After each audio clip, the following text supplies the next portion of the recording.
Hey guys, welcome to wealthdeco.com। मेरा नाम है देव। आज के इस वीडियो में हम लोग रिव्यू करने वाले हैं पराग पारिक फ्लैक्सी कैप फंड का, जो कि अपना फ्रेश इन्वेस्टमेंट स्टार्ट कर रहा है 15 मार्च 2022 से। जी हाँ, तो आज के इस वीडियो में हम लोग जानने वाले हैं ये जो फ्रेश इन्वेस्टमेंट हो रहा है उसके बाद में इस फंड के अंदर क्या इम्पैक्ट आएगा, कितने ये रिटर्न्स जनरेट करके दे सकता है, और हम लोग सारी डिटेल के अंदर चीज़ें बात करेंगे कि इसने कौन कौन से स्टॉक्स के अंदर पैसा लगा रखा था और अब जो 15 मार्च 2022 है उसके बाद में क्या क्या मेजर चेंजेस आने वाले हैं। वैसे गाइस, पराग पारिक की बात मैंने अपने best flexi cap mutual fund 2022 के अंदर भी की थी। इसके अंदर मैंने आपको और म्यूचुअल फंड्स भी बताए थे, तो अगर आप लोगों ने वो वीडियो नहीं देखा है, जिसके लिंक मैं आपको डिस्क्रिप्शन में बॉक्स में दे दूंगा, तो एक बार जाकर सारे फ्लैक्सी कैप जो फंड्स है उसको कंपेयर जरूर कीजिए। तो गाइस, अब बात करते हैं यहाँ पे पराग पारिक ने क्या अनाउंस किया। उनका यहाँ पे एक सर्कुलेशन आया, उन्होंने ये बताया कि 15 मार्च 2022 से उन्होंने जो रेस्ट्रिक्शन लगा रखी थी, पहले टेम्परेरी रेस्ट्रिक्शन, कि जितने भी फ्रेश इन्वेस्टमेंट है वो बेसिकली कोई भी नया जो पर्सन है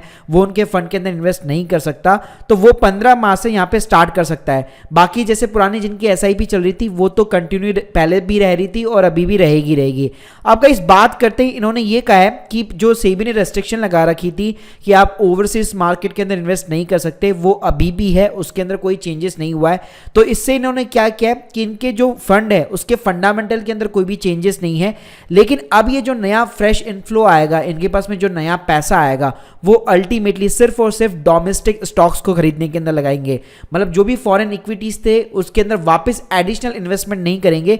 मतलब उनकी जो फॉरेन इक्विटी इन्वेस्टमेंट है वो वैसे की वैसी पड़ी रहेगी, उनको ना सेल आउट किया जाएगा, ना ही उनके अंदर कोई एडिशनल इन्वेस्टमेंट किया जाएगा। सो गाइस, सबसे पहले बात कर लेते हैं हम लोग की पराग पारिक जो फ्लैक्सी म्यूचुअल कैप फंड था वो इतना ज्यादा फेमस क्यों था, उसके क्या रीजन थे। तो देखिए, पहली चीज तो ये कि नॉर्मली जितने फ्लैक्सी कैप फंड थे वो सारे डोमेस्टिक मार्केट के अंदर अपना पैसा लगा रहे थे, लेकिन सिर्फ एक यही म्यूचुअल फंड था जो अपना 30% पोर्टफोलियो यूएस के अंदर रखता था। तो गाइस, इससे क्या होता था, आपको जो डोमेस्टिक मार्केट था उसका भी यहाँ पे आपको रिटर्न मिलता था, प्लस आपको ओवरसीज मार्केट का भी मिलता था। तो जिसी कारण से इसका जो स्टैंडर्ड डिविएशन भी है वो सबसे कम होता था और रिटर्न सबसे ज्यादा होता था। प्लस गाइस, जैसे मैंने आपको जो है इसके पिछले वाले वीडियो के अंदर मैंने इन सब के अल्फा बीटा भी कंपैरिजन करके बताए थे, तो आप देख सकते हैं पराग पारिक का स्टिल स्टैंडर्ड डिविएशन जो 18 के आसपास है, लेकिन इसका जो अल्फा 11 मतलब सबसे ही हाईएस्ट है पूरी कैटेगरी के अंदर। और उसका सिंपल सा रीजन यही था कि वो अपना 30% जो पैसा है वो यूएस स्टॉक्स के अंदर यहाँ पे इन्वेस्ट कर रहा है। सो गाइस, अभी अगर मैं राइट नाउ बात करूं तो इसका 65% पैसा जो है 25 स्टॉक के अंदर इन्वेस्ट है, जिसके अंदर मेनली आपका लार्ज कैप 44% यहाँ पे कैप है, मिड कैप 2.38 है और स्मॉल कैप 11% के आसपास है। इसके पोर्टफोलियो में अगर आप टॉप कंपनीज देखेंगे तो अगर फॉरेन की अगर मैं कंपनीज की बात करूं तो वो है गूगल है, माइक्रोसॉफ्ट है, अमेजॉन है, उसके अलावा फेसबुक है और सुजुकी मोटर्स है। तो गाइस, कुल मिला के ये 5 से 6 कंपनियां हैं जिसके अंदर फॉरेन के अंदर इनका यहाँ पे पैसा लगा हुआ है।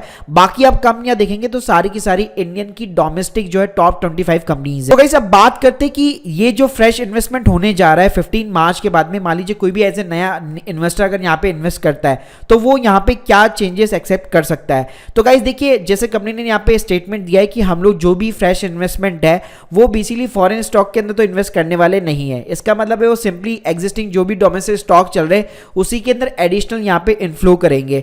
सेकंड थिंग गाइस, इंपैक्ट ये पड़ेगा रिटेल इन्वेस्टर के ऊपर कि इनको जो एनएवी मिलेगी, अब जो एनएवी मिलेगी तो उसके अंदर डेफिनेटली आपको, मैंने जो 5-6 जो फॉरेन स्टॉक्स बताए उसका आपके पास में एक्सपोजर रहेगा, बिल्कुल रहेगा। मैं एग्जांपल देता हूं, जैसे मान लीजिए आपकी एनएवी जो है 15 तारीख के बाद में मान लीजिए आप 100 रुपए की एनएवी पकड़ लीजिए, तो उसके बाद में मान लीजिए अगर गूगल का जो स्टॉक है 1 महीने के अंदर का 15% इंक्रीज हो जाता है तो उसका डेफिनेटली उसका जो इंपैक्ट है पराग पारिक म्यूचुअल फंड के अंदर दिखेगा और आपकी एनएवी को भी यहाँ पे इंक्रीज करेगा।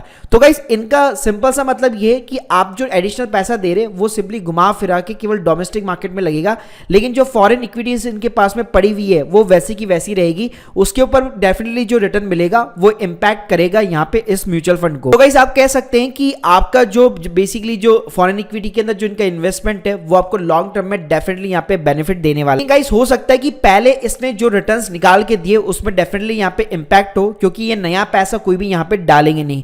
सेकंड गाइस, अल्टरनेटिव मेथड ये हो सकता है, अगर लेट सपोज अगर आपको सिर्फ और सिर्फ, क्योंकि अभी राइट नाउ ये डोमेस्टिक मार्केट में इन्वेस्ट कर रहा है और फॉरेन मार्केट के अंदर नहीं जाएगा, तो अगर आपको सिर्फ डोमेस्टिक मार्केट के अंदर स्पेशली फ्लैक्सी कैप फंड को चूज करना है तो मैंने काफी सारे आपको 4-5 और फंड्स बताए थे, तो उसके अंदर आप चूज आउट कर सकते हैं। या फिर गाइस, इससे भी एक अच्छा तरीका है कि 70% आपका जो भी पोर्टफोलियो अमाउंट है आप अपने निफ्टी निफ्टी इंडेक्स के अंदर इन्वेस्ट कर सकते हैं और एक 30% अमाउंट नेस्डेक का कोई भी इंडेक्स फंड पकड़ के उसमें भी इन्वेस्ट कर सकते हैं। तब भी आपको जो एक्सपोजर है वो आसानी से मिल जाता है और रिटर्न भी आपको काफी अच्छे मिलते हैं। सो गाइस, जो भी लोग यहाँ पे पराग पारिक के अंदर इन्वेस्ट करना चाहते हैं तो एक बार जरूर कंपेयर कीजिएगा बाकी फ्लैक्सी कैप फंड के साथ में भी। प्लस अगर आप कहीं पे भी इक्विटी एक्सपोजर फॉरेन के अंदर नहीं चाह रहे then definitely you can choose other flexi cap fund. लेकिन हाँ, अगर आपको ये कंपनियां अच्छी लगती तो सेपरेटली भी कई सारे ETF है जो इन फॉरेन कंपनीज के अंदर डील करते, या सिंपली आप नैस्डैक का इंडेक्स भी यहाँ पे बाय कर सकते हैं। Guys, hope you like this video. अगले आने वाले कुछ वीडियोस में मैं आपको इंटरनेशनल बेस्ट म्यूचुअल फंड्स के बारे में बताऊंगा जो अभी इन्वेस्टमेंट को यहाँ पे अलाउ कर रहे हैं। अगर गाइस आप लोगों के कोई भी क्वेरीज हो कमेंट सेक्शन में जरूर बताइए और मेरे टेलीग्राम चैनल को ज्वाइन करना मत भूलिएगा। Thank you guys, thank you.